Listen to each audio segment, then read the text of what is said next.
Il passe ensuite à Beau-Semblant, un village voisin de Saint-Vallier. Entre Beau-Semblant, c'est entre Saint-Vallier et Anneyron, c'est toujours dans le même secteur, où il est instituteur du village, mais aussi précepteur du jeune Fernand Monnier de la Ciserane, issu d'une famille noble, anoblie, sous Charles X en 1827. Nous avons une lettre conservée dans les archives familiales de ce Fernand Monnier qui donne ses adieux à Antoine Belay. Je vais vous le lire parce que c'est un morceau d'anthologie. Nous qui vivons à une époque où certains professeurs, lorsqu'ils rentrent dans leur salle de classe devant des élèves dont l'expression écrite est tellement faible qu'elle devient parfois incompréhensible, ces professeurs-là ou d'autres, craignant pour leur vie, cette lettre est un morceau d'anthologie. La voici.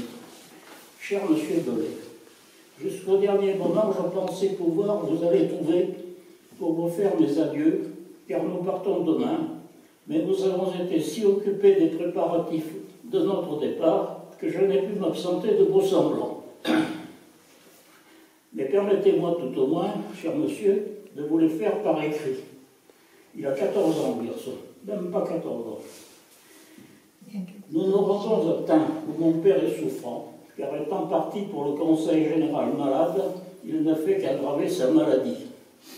D'ailleurs, il ne pouvait faire autrement, après la haute marque d'estime dont il a été l'objet et dont il a été bien touché, car il a été nommé président, quoique absent.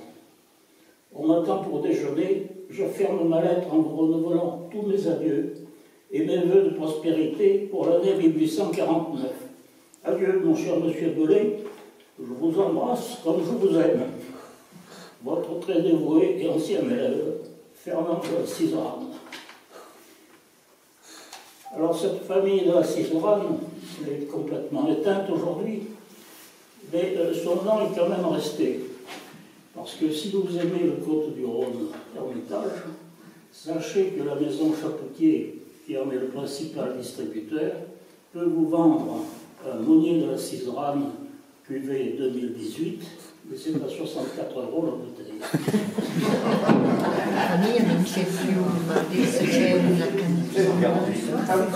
Tu filmes. Quelques années plus tard, j'abrège, Antoine Belay et son épouse n'ont pas eu d'enfants. Ils reviennent à Planpinet, dans cette maison, pour finir leur vie. Et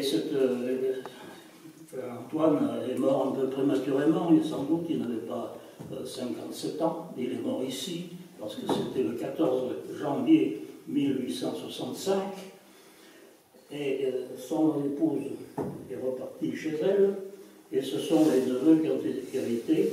La sœur d'abord, Marguerite, qui était la femme de François Vallier, fondeur de cloche, descendant des fondeurs de cloche.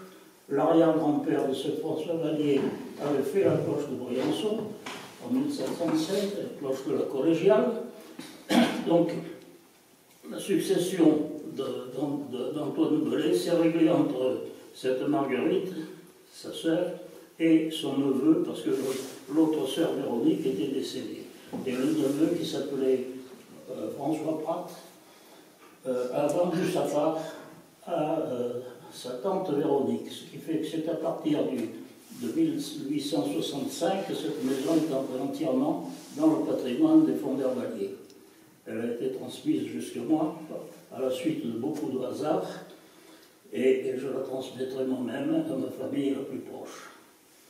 Tout ce que je peux souhaiter, c'est qu'elle ait la même chance que la maison d'Arbre, qui depuis plus de 50 ans est l'objet de toute l'attention et de tous les soins de la famille Fehrenbach. Voilà ce que je tenais à vous dire. Merci.